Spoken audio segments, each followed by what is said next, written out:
ভাই আপনার নাম কি? আমার নাম শ্যামল। বাড়ি কোথায়? দুর্ঘটনা কি হয়েছে আপনার বলেন তো? এখন এই এলাকার লোক কিছু লোক আমাকে হুমকি দিচ্ছে। কারা? তার নাম হচ্ছে ইনামুল, 1 নম্বরে, 2 নম্বরে সাবুল, 3 নম্বরে আনারুল আর আকবর। কি ধরনের হুমকি দিতেছে? এই তারা হুমকি দিচ্ছে, আমার মারি ফেলার হুমকি দিচ্ছে। আপনি এলাকায় বলেন নাই? আমি এই এলাকায় বলছি, আমি বেঁচে পাইনি। আপনাকে মারি ফেলাইতে পারে, আপনি এটা কিভাবে বুঝলেন? আমি আগে কিছু বুঝতে পারছিলাম কিরকম বুঝতে পারছিলেন? যে আমাকে অ্যাটাক করা হবে, কি অ্যাটাক? মারি মারি ফেলার অ্যাটাক। কি ডাঙে মারবে না টুটি চিবি ধরি মারবে না ঘুম করবে, কোনটা? গুম করার চেষ্টা করছিল। ঘুম করার চেষ্টা করছে।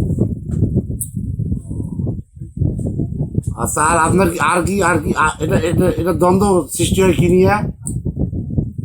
এটা আমার স্ত্রী নিয়ে। আপনার স্ত্রী কোথায় এখন?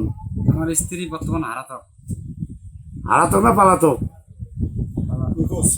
নিখোঁজ। নিখোঁজ। কারা আপনার স্ত্রীকে নিয়ে গেছে আপনি বলতে পারেন? না, আমি বলতে পারি না। বলতে পারেন না, না?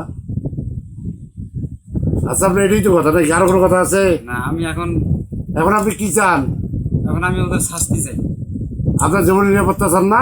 আমি নিরাপত্তা চাই, আমি ওদের শাস্তি চাই সবাই। ওদের শাস্তি চান, আপনার জীবনের নিরাপত্তা চান? ওরা আমার সংসারটা ধ্বংস করে ফেলেছে।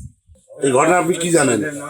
এই ঘটনা এই গত 28 তারিখে শুনছিলাম যে ইনামুল নামের এক ছেলে, সে ওই শ্যামলের বউয়ের বাড়ির ঘরে ঢুকছিল।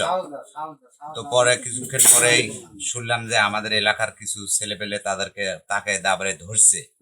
তারপরে জিজ্ঞেস করছিল, সে বলছিল যে হ্যাঁ আমি গেছিলাম, কিন্তু তাদের বাড়ি পর্যন্ত জানি, এই অবস্থায় আমাকে দাবড়ে নিয়ে আসছে। না, ওকে যে মারতে চাচ্ছে ওই যে নামুলেরা না কারা, এটা কি সত্য?